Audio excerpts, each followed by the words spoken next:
دا تخت ورته جوړ کړی ښه او دا ګولۍ د دې مریض دي دا هم دلته وه ورسره دغه یې تشناب و تاسو لیدلی و بیا چې موږ په ورځ راوړو دې ځای ویډیو ما وکړه خپره مو وکړه لله الحمد برکت یې څه شي وراسه سلامونه دوستانو زه دلته نن دې بي بي سره ناست یم خبر یې داسې ښایسته کور یې جوړ کړی دی دا کور ته خپله جوړ کړی او دا مریض دی دا ته دلته نږدې راشه نږدې راشه دا تخت ورته جوړ کړی ښه او دا ګولۍ د دې مریض دي اوبه هم شته دا څه دی لب شیرین دی ښه دا ډوډۍ دا کاسې دي او چاکلیټ هر څه پکې شته او هلته هغې هم جوړ کړی دی او د دې بیا دا ده دوستانو دغه دنیا ژوند هوبهو لکه دغه د ماشومانو دغه کور چې ځان ته جوړ کړی که نه چې کله ستړي سي یا دلته لمر راشي بس دا وران کړي زیاتي پسې لاړ شي په الله قسم که د دنیا په دې ارزي چې یو بل څخه نفرت وکړو بس دا ژوند دی که چېرته په دغه دنیا کې موږ تاسو نیک اعمال وکړو داسې کار مو تر شا پرېښودی چې مو ته یونه هغه نه خلک استفاده کوي نو فکر وکړه بابا زموږ او ستاسو کامیابي راز په دې کې وي او بل مهمه موضوع سکون اطمینان به دا کي تاسو ته زه دلته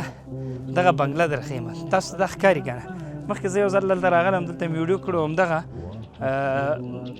سفره یا همدا خیمه به ورته خیمه هم نه ده که نه دا هم دلته وه ورسره دغه یې تشناب و تاسو لیدلی و بیا چې موږ په ورځ راوړو دې ځای ویډیو ما وکړه خپره مو وکړه لله الحمد برکت یې څه شي وراسه د دې خلکو ژوند مکمل الحمدلله ثم الحمدلله بدل شو بدل په دې شو دا تاسو وینئ دوی به له دې نه بعد په دغه ځای کې په دا ښایسته ډیزاینداره کوټو کې دلته ژوند کوي ښایسته پخې کوټې دي دوی به دلته د ماشومان ژوند کوي راسه ښایسته پاک سوتره کوټې شوې سرپناه یې جوړه شوه لمر نه پناه شو د باد و باران نه پناه شو هغه چوپړ نه به ختم سي دی اشپزخانه شوه په هغه ډاګه کې یو نغری غوندې جوړ کړی هغه نه بعد به پخلی دلته کوي صحیح ده دی د ناستې بله کوټه ده راشه الحمدلله ثم الحمدلله بیا هم وایم چې د الله تعالی نه ډېر غټ شکر ګزار یو چې په داسې یوه لاره کې موږ او تاسو نه استفاده کوي رب ذوالجلال په داسې یوه لاره کې موظف کړي یو چې موږ او تاسو په واسطه باندې دغسې خلکو ژوند بدلیږي فکر وکړه دا وړې عادي خبرې نه دي د ځمکې په سر باندې ډېر خلک ژوند کوي دا موږ او تاسو چې په دغه کاروان کې سره یاستو څوک مالي څوک ځاني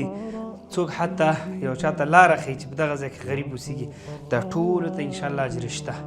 هم په دنیا کې هم په آخرت کې دنیا کې به څه شی سکون دی اطمینان دی خوشحالي ده آخرت کې جنت د ده نه بله غټ خوبي شته فکر نه کوم